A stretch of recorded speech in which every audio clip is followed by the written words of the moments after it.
Everyone sleeps. Almost no one does it correctly. Roughly 70 million people are walking around right now with a diagnosable sleep disorder, and most of them don't know it has a name. Insomnia isn't just having trouble sleeping. It's your brain refusing to power down even when your body is exhausted. You lie there, eyes closed, mind racing through tomorrow's meeting, last year's mistake, a song stuck on loop. This happens because your nervous system gets stuck in a low-grade fight-or-flight state, and cortisol stays elevated when it should be dropping.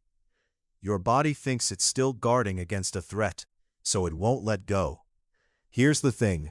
The harder you try to fall asleep, the more awake you become, because trying is itself an alerting signal to your brain. Chronic insomnia rewires your baseline stress response, not just your nights. It looks like a sleep problem. It's actually a nervous system stuck in the on position, burning you down one wide-awake night at a time. Sleep apnea. Sleep apnea is when your airway physically collapses while you sleep, cutting off your breath, sometimes hundreds of times a night. Your throat muscles relax too much, soft tissue caves in, and air just stops moving. Your brain senses the oxygen drop and jolts you into a micro-arousal to reopen the airway, but you never fully wake up, so you have zero memory of it happening. Here's where it gets interesting. You can sleep a full 8 hours and still feel like you got hit by a truck, because the sleep you're getting is fractured into hundreds of invisible interruptions. Left untreated, it quietly strains your heart for years, raising your risk of stroke and heart failure. It feels like rest. It's actually your body suffocating in slow motion, every single night. Narcolepsy. Narcolepsy is a disorder where your brain can't regulate the boundary between sleep and wakefulness at all. You can be mid-conversation, mid-meal, mid-laugh, and suddenly drop into REM sleep like someone cut the power. The cause is often the loss of hypocretin, a brain chemical that normally acts like a stable switch, keeping you either clearly awake or clearly asleep. Without it, that switch flickers randomly, all day, with no warning. Here's the part most people don't sit with. Some people with narcolepsy also experience cataplexy, where a strong emotion like laughter causes their muscles to suddenly go limp while fully conscious. Trapped in your body, awake in your mind, it looks like laziness or drama. It's actually your brain losing its grip on reality's most basic setting, on or off. Restless leg syndrome gives you an overwhelming urge to move your legs, usually right when you're trying to be still lying in bed, sitting on a plane, settling into a couch. It's not uncomfortable exactly. It's a crawling, tugging, electric sensation deep in the muscle that only movement relieves. Researchers link it to dopamine signaling issues in the brain, the same chemical system involved in reward and motor control, along with low iron levels in certain brain regions. Here's the thing. It almost always gets worse at night, precisely when you need stillness the most, creating a cruel mismatch between your body's needs and your body's behavior.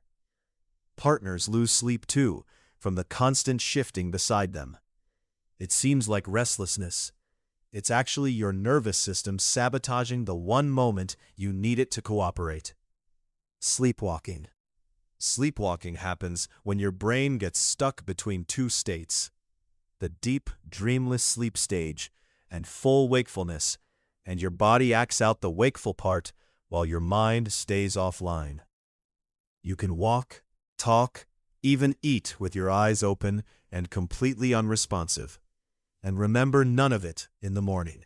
This happens during deep, slow-wave sleep when your brain's motor centers activate, but the higher reasoning centers stay shut down. Here's where it gets uncomfortable. Sleepwalkers have committed complex, sometimes dangerous acts, including driving and violence, with courts genuinely debating culpability because the person had zero conscious awareness. You are present in body, absent in judgment. It looks like a person moving through the world. It's actually a body running on autopilot, with no one home behind the wheel. Night terrors. Night terrors are not nightmares. A nightmare wakes you up scared. A night terror never fully wakes you at all. You might sit up screaming, heart pounding, eyes wide open, and still be technically asleep, deep in slow-wave sleep where terrors originate, rather than in REM, where dreams happen. Your body triggers a full fight-or-flight response, racing pulse, drenched in sweat, thrashing limbs without any dream story attached to explain it. Here's the part most people don't sit with. The person having the terror usually remembers nothing, but the person watching them is often traumatized by what they witnessed. The fear is real, the memory isn't. It looks like a nightmare. It's actually raw panic firing off with no plot, no meaning, and no memory left behind. REM sleep behavior disorder. Normally, when you dream, your brain deliberately paralyzes your body as a safety mechanism so you don't physically act out what's happening in your head. REM sleep behavior disorder breaks that safety switch. The muscle paralysis that should lock your body down during dreaming simply fails, so you punch, kick, shout, or leap out of bed while still dreaming, often reenacting violent or chaotic dream content. Here's the thing. This disorder frequently shows up years, sometimes decades, before a diagnosis of Parkinson's disease or related neurodegenerative conditions, making it one of the earliest known warning signs in medicine. A dream turns into a physical event. It seems like a strange nighttime quirk. It's actually your brain's protective system failing, and sometimes an early signal of something much bigger coming. Sleep paralysis. Sleep paralysis is that safety mechanism from REM sleep behavior disorder, but flipped. Instead of the paralysis failing to engage, it fails to release. You wake up mentally, fully conscious, while your body stays locked in the muscular shutdown of REM sleep, unable to move or speak for anywhere from seconds to a couple of minutes. Your brain, confused by this mismatch between waking awareness and physical paralysis, often generates vivid, threatening hallucinations. A shadow figure, a weight on your chest, a presence in the room. Here's where it gets interesting. These hallucinations are strikingly similar across unrelated cultures worldwide, suggesting a shared biological glitch rather than anything supernatural. Your mind is awake. Your body refuses to answer. It feels like an attack from outside. It's actually your own wiring, briefly caught between two worlds. Delayed sleep phase syndrome. Delayed sleep phase syndrome shifts your entire internal clock, hours later than everyone else's, so your body doesn't feel sleepy until 3 or 4 a.m., no matter how exhausted you are. This isn't a bad habit. It's a genuine misalignment in your circadian rhythm, the internal timing system governed by light exposure and a master clock in your brain. Your body is running on a schedule built for a different time zone, while the world around you insists on 9 a.m. This happens because your internal clock's response to light gets shifted later, delaying the release of melatonin that should be signaling sleep. Here's the thing. People with this disorder are routinely called lazy or undisciplined when their biology is running on a completely different clock than the culture demanding they wake up early. Your mind is awake. Your body refuses to answer. It feels like an attack from outside. It's actually your own wiring, briefly caught between two worlds. Delayed sleep phase syndrome. Delayed sleep phase syndrome shifts your entire internal clock, hours later than everyone else's, so your body doesn't feel sleepy until 3 or 4 a.m., no matter how exhausted you are. This isn't a bad habit. It's a genuine misalignment in your circadian rhythm, the internal timing system governed by light exposure and a master clock in your brain. Your body is running on a schedule built for a different time zone, while the world around you insists on 9 a.m.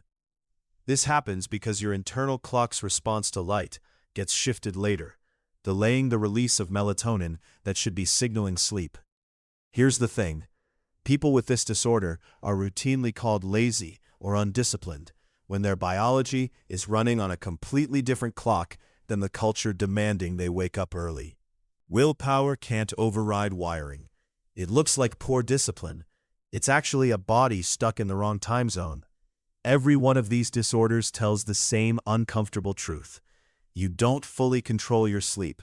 Your biology does, and it doesn't negotiate. The question worth sitting with isn't which of these you might have. It's how much of what you call laziness, moodiness, or bad luck in your own life was actually your brain quietly fighting a battle you never knew was happening.